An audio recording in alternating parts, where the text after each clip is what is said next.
Hi, in this lecture we are going to see about how simple loop can be used for solving problems, right? So already you might have seen in the lectures that loops are going to help us to repeat a block of statements. That is the use of loops. So here we are going to solve some problems using loops. So first let us consider this problem of arithmetic progression. Already we know that arithmetic progression is a problem in mathematics which is going to be a sequence of numbers and which is going to be formed from a first term. Okay. So from the first term we are going to get the subsequent terms by adding a constant. So the common difference, the value, the constant value whichever we are going to add to get the next element is called as common difference, right? So we will add the common difference and get the terms in the sequence. So now the problem is you have to write a Python code to determine the nth term given the first term in the sequence and the common difference. So when you look at the PAC for the problem, input is going to be the first term in the sequence and the common difference and n. There are three input, first term in the sequence, common difference of the sequence and n. What is the output is the nth term in the sequence. So when you look at the concepts involved, here we have to do repeated addition. There are two ways in which we can do. Either we have to do repeated addition by starting from the first value and proceeding, or we can apply the formula A naught. Okay, A naught is going to be the initial value and then into n minus 1 into d. Sorry, A naught plus n minus 1 into d. Okay, to obtain the nth term. Okay, because the first term is A naught. Okay, so obtain the nth term we have to add d n minus 1 times. So let us consider this example. If the first value is 5 and the difference is 4 and if you want to find the nth term 10, then 41. When you apply in the formula A plus n minus 1 into d, 5 plus 9 into 4 will be 41.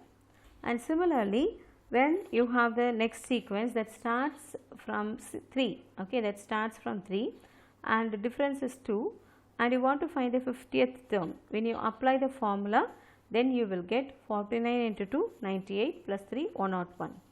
Okay. So we can apply the formula or we have to repeat it. Now we will see the algorithm for repeatedly adding the difference to the first term. Okay. So the first step of the algorithm is read the first term f, common difference t and the value n. Okay. And you are going to initialize the summation. In this summation term only we are going to store the nth term. So initially it is going to be f, okay, that is the first term, and then we are going to repeat it. To repeat it we are having a variable. To know how many times we are repeating, we should have a variable and initialize that to 0. And we are going to repeat the fourth step while this I is less than n minus 1. Okay. What we are going to do in the fourth step is we are going to add d to the already existing value of summation. Okay. Summation is equal to summation plus d. And after doing these steps, we are going to print the summation and we are going to stop. This is the algorithm. Now let us implement the algorithm in Python. So the first step says you have to read the first term. The first term is going to be integer. So f is equal to int of input and then d is also integer. So int of input and then n is also a integer. So int of input. Okay, the three values are read from the user. And then what we are going to do is we are going to repeat some steps for n minus 1 times. So we have seen that for loop is there, while loop is also there. Here we are going to use for loop. Okay. So for I equal to I is from 0 to n minus 1. Okay. So actually range is a function which will generate the sequence of elements. So the first value what you give is the starting value and the second one is going to be the stopping value. Okay. So when you say this is the stopping value, the sequence will contain number before that. So when I say 0, it will 0 comma n minus 1, it will have values from 0 to n minus 2. Okay. Now I have to, so there will be totally n minus 1 values. Okay. So now what we are going to do is, we are going to say, okay, sorry, I made a missed something here. I have to say summation is equal to f. This also I might have done. Okay, and then this initialization, what is in the algorithm, will happen automatically here in Python, because this range will generate the sequence and this for will take the values one by one from the sequence. So when I say that 0 to n minus 2 elements are available, totally there are n minus 1 elements. So one by one will be taken starting from the value that with which we start the loop. Okay, so but the value is not important here. The value of I is not important. We have to repeat it those many times. That is only important. Okay, so now what we are going to do is, each iteration of the loop, we are going to add the value of t to summation, right?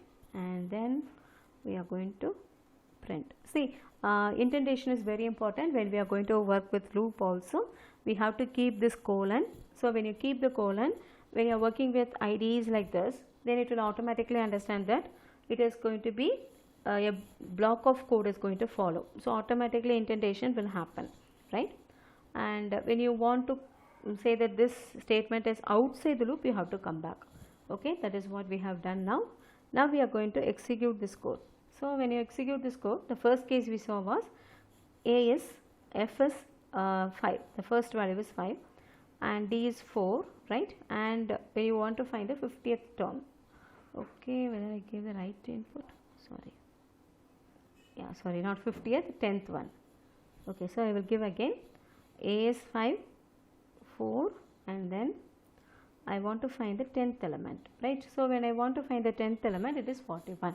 The formula also gave 41. Now we have done repeated addition, that also gives 41. Okay, and then now I am going to check for the second value. So when you check for the second value, actually it is 3, starting value is 3 and difference is 2, and you are going to find the 50th value. So it is going to be 101. Okay, so this is how we have to write the code for this. Now we will continue our discussion with the next problem, right?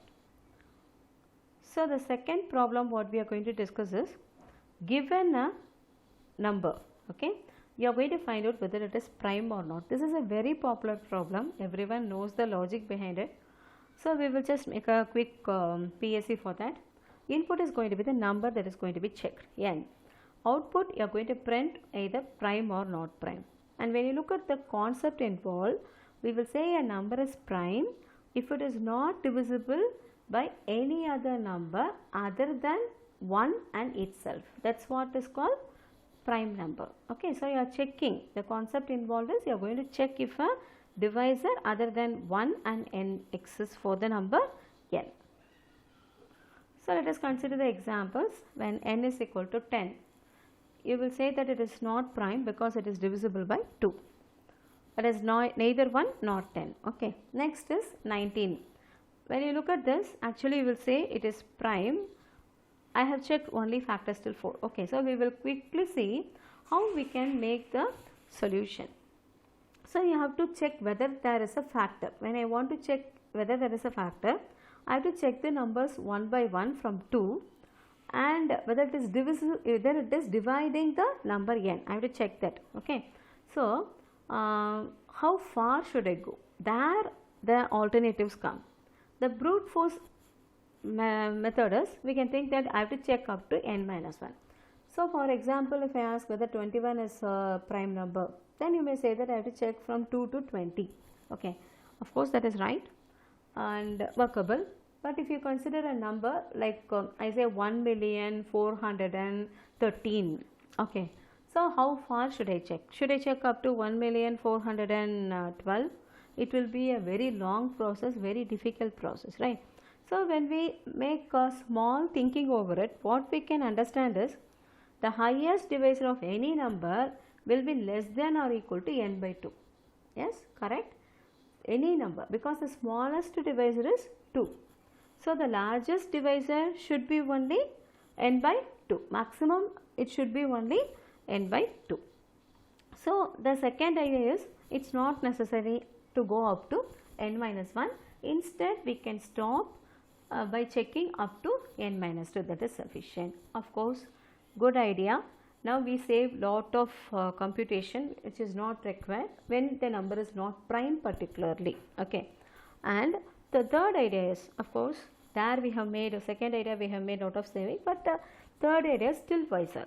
When you look at the mathematical concepts, it says that whenever there is a divisor for a number, that divisor will exist less than or equal to square root of the number.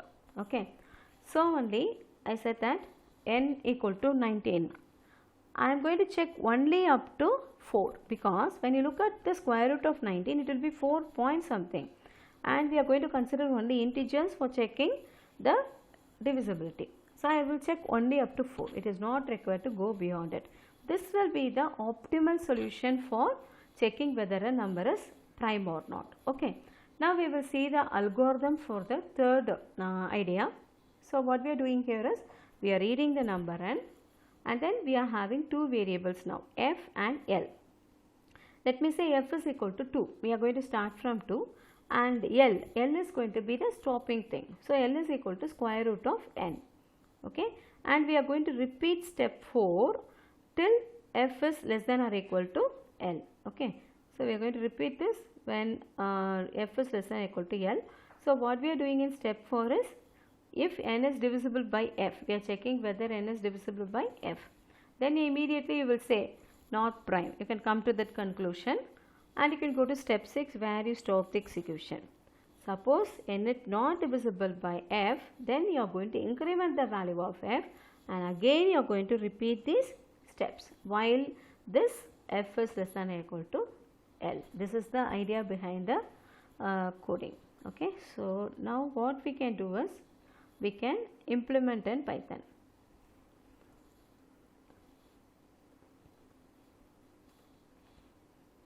So when you look at the algorithm, it says that read the number n. So I am going to read the number n. It is going to be integer. Fine. Then f is equal to 2 and 2, and l is equal to square root. So how I will use square root is, you can import math. Okay, import math, and here you can say math dot sqrt of n. Okay, square root of n.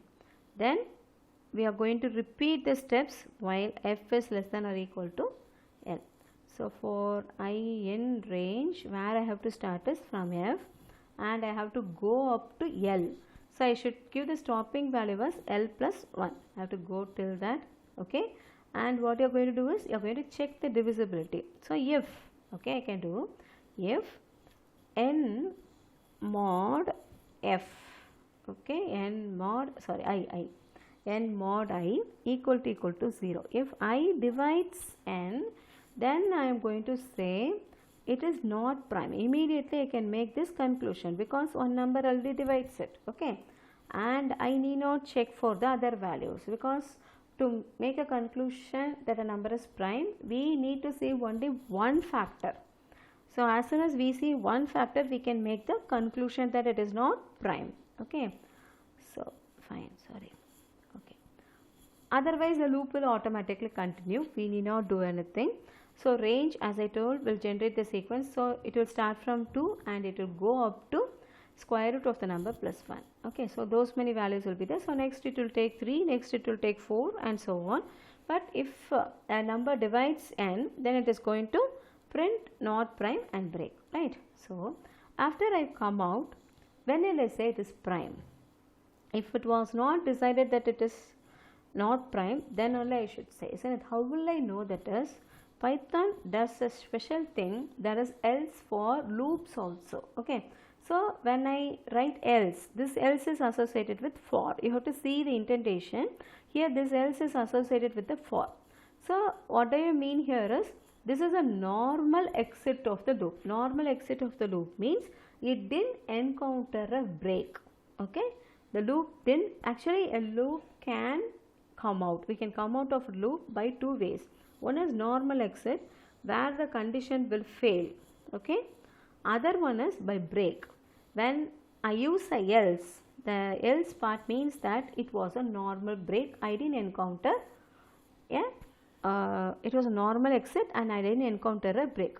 So what you can understand, if the loop didn't break, then I didn't make a decision that it was not a prime number, and I have finished checking all since I have come out of the loop.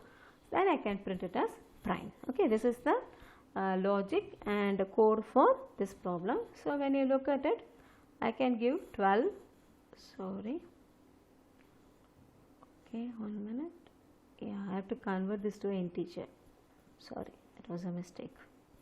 So, you have to convert this to integer because range will take only integers as value. Okay, so if I give 12, it is printing that it is not prime. Similarly, I can check 19 prime. Okay, you can give any number. I am not sure. Yeah, 113 is also a prime number. So, you can give prime values and you can check. Not prime also it will print, prime also it will print. It will work fine. Okay. So, we will continue the discussion. Fine.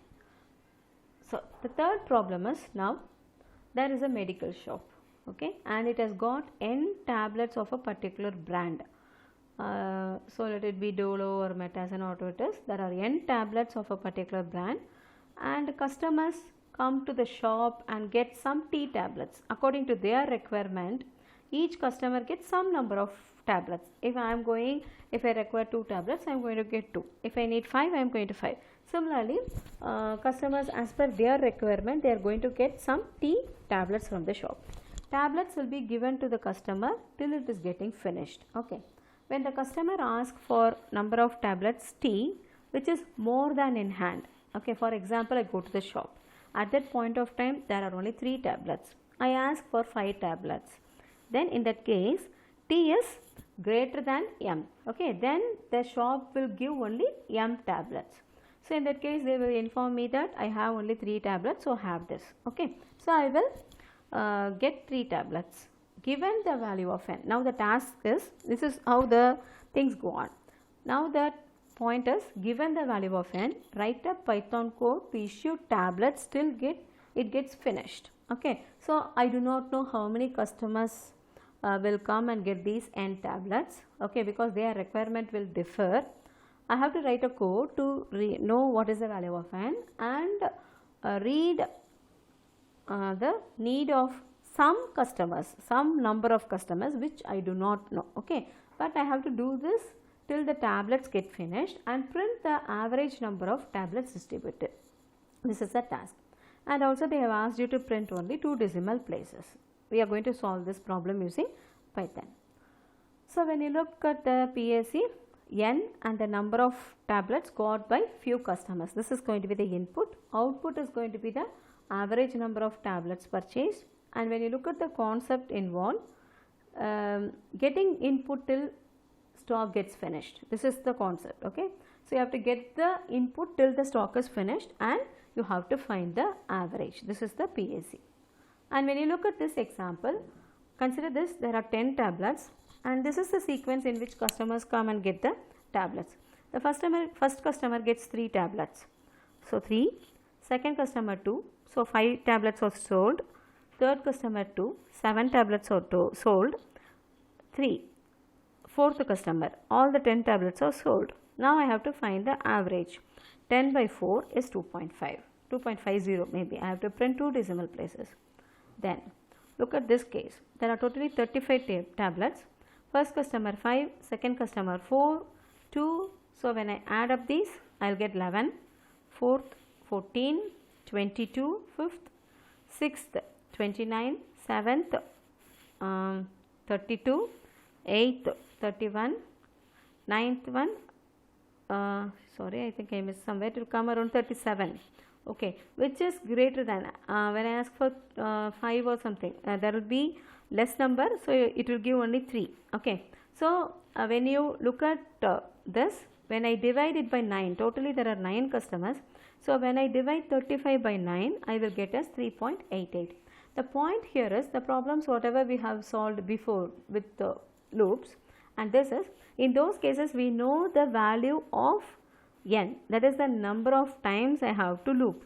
Okay, but here I do not know how many times I have to loop. That is not determinable also. At least in the case of prime numbers, we know where we have to start and where we have to stop, but here we do not know how many times we have to go. That is the difference here. So now let us write the algorithm for this. Read the value of n from the user, and we are going to copy the value of n into a variable, because in this algorithm we are going to modify the value of n. Okay, so I make a copy of n and keep it n c equal to n, and then let me have a counter c equal to 0. Okay, and we are going to repeat steps 4 to 6 while n is greater than or equal to 0. Okay, till actually n represents the number of tablets. So while that is greater than or equal to 0, I am going to do something. What I am going to do? I am going to read m. M is going to be the number of tablets purchased by one customer that at that point of time. So read m, and you are going to decrement. Okay, n is equal to n minus m. Okay, you are going to decrement the number of tablets. You are going to increment c now, because we want to find average, means we have to know how many customers came into the shop. So you are going to increment c. After finishing this, okay, so these steps will stop executing when the value of n has become 0. Okay, and you are going to print the number of tablets originally which was there by c. Actually the original number of tablets is in nc, so nc will be divided by c and stop. Okay, and when you look at this, one thing I missed out is here in the algorithm we have to check the value of m. If m is greater than, okay, n, then we have to, that is when I want to buy more tablets than what is in the shop, then I will be given only the number of tablets in the shop. That I didn't include, that alone we have to include. Okay, right. So these type of problems can be solved with while loop only. When you do not have the number of times the loop should be executed, then we have to go only for while loop. We cannot use for loop in this case. Okay.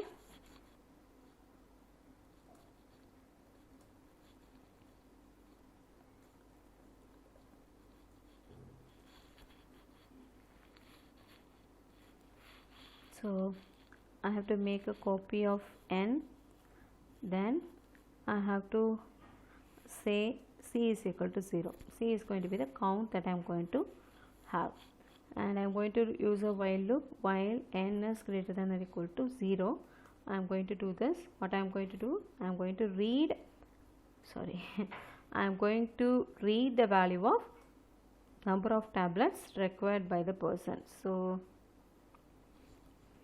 say like this, and then I have to check, okay, if m is less than n. Okay, in that case we can just say n will be equal to n minus m. Fine. Otherwise I will sell all the tablets, so otherwise n will become 0. Okay, if the number of tablets to be bought is less than m, then I am going to deduct the number of tablets purchased from n. Otherwise I say n equal to 0, right? And that's all. Fine, I think. Yeah. So increment, yeah, that is very, very important. In the loop, while loop, you have to explicitly increment the value, right? So I am going to say here c is equal to c plus 1. Okay, I am incrementing here, and then I will come out and say print. I want the average, actually better to get it in a different variable. Let me say average equal to nc, because n is changed now, it will become 0 in that point of time. So nc divided by c, sorry. Then I am going to print. When I print, I have to use this format function, because in the problem they have asked to print only 2 decimal places. So I have to use this format for printing. Fine. Let us check the code. So there are 10 tablets as per the example given. 10 tablets are there, 3, then 2, 2, 3. Oh, sorry. Fine, 1 minute. Yeah.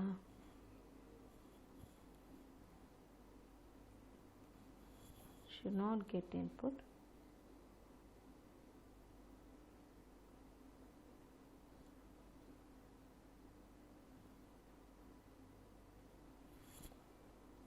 Yeah, so 10 to get 3, 2, 2, 3. Oh, it's not terminating.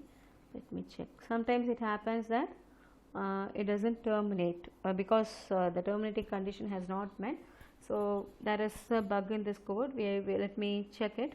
So while n is greater than 0, you are going to do, and if m is less than n, okay, maybe equal to is wrong. When n is greater than 0 only I should do this. That was the problem. See, in Python you can repeat. If I want to say repeat the same thing, then I can do this, but I don't know whether it's working. Yeah, I can try out. Yeah, it's working. So the input is 10. Totally there are 10 tablets. The first customer gets 3 tablets, second customer gets 2, third customer gets 2, fourth customer gets 3. At this point of time all the tablets are sold out. Okay, so it is stopping. So now the stopping condition is not explicitly mentioned as count or something. Instead it is a thing that will be computed during the runtime only. Now consider this second example where you will have 35 tablets. Okay, there are totally 35 tablets, and the first input is 5, 4, 2, sorry I gave us 3. Okay, so next one I will say is 2, 8, and then 7, 3, 7, 3, 2, 3. Okay, in this you can see that, okay, why it's coming, maybe I entered wrong value or something. Okay, sorry, I made an integer division. That was the mistake here. I should not make an integer division. It must be a normal true division. So okay, let me execute. It is 3.89. It is rounded to 3.888. It is rounded to 3.89. Okay, so we have to understand where we have to use the while loop and where we have to use the for loop. Generally while loop, wherever you can use for loop, you can also use a while loop where you will have a counter, you will initialize it and you will modify it and you will increment. That you can do. And but in some cases we can use only while loop, whereas when you do not know exactly how many times or boundary conditions, if I do not know, it depends on the input, means definitely I can use only while loop, right? So you can practice more and understand further. Thank you.